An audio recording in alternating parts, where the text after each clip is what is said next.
దక్షిణాది చిత్రాలంటే ఇంతకు ముందు చిన్న చూపు, ఉత్తరాది వారిదే అగ్రస్థానం.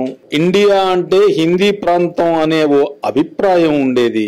సినిమాలకు కూడా అదే వర్తించేది. హిందీ సినిమాలదే అగ్రపీఠం అంటూ వినిపించే ఊకదంపుడు మాటలను చెల్లాచెదురు చేసింది జక్కన్న చెక్కిన శిల్పం బాహుబలి ద కంక్లూజన్. హిందీ చిత్రాలను యుఏఈ అంటే యునైటెడ్ అరబ్ ఎమిరేట్స్ లో హిందీలో అగ్రతారలుగా వెలుగొందుతున్న వారు వరుసగా అమీర్ ఖాన్, సల్మాన్ ఖాన్, షారుఖ్ ఖాన్ల చిత్రాలకు ఓ 50,000 నుంచి 60,000 మంది వరకు టికెట్స్ అడ్వాన్స్ బుకింగ్ జరిగేదట. అక్కడ ఇదే గొప్పట.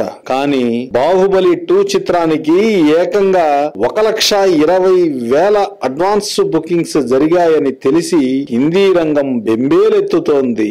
ఈ చిత్రాన్ని మొత్తం దుబాయ్, అబుదాబి వంటి ప్రధాన నగరాలలో మొత్తం 4 భాషల్లో 180 థియేటర్స్ లో ప్రదర్శిస్తున్నారు. ఈ విషయాన్ని అక్కడి డిస్ట్రిబ్యూటర్ అహ్మద్ గోల్షన్ ప్రకటించాడు. పైగా ఈ స్థాయిలో ఓ భారతీయ చిత్రం విడుదలవడం కూడా ఇదే మొదటిసారట.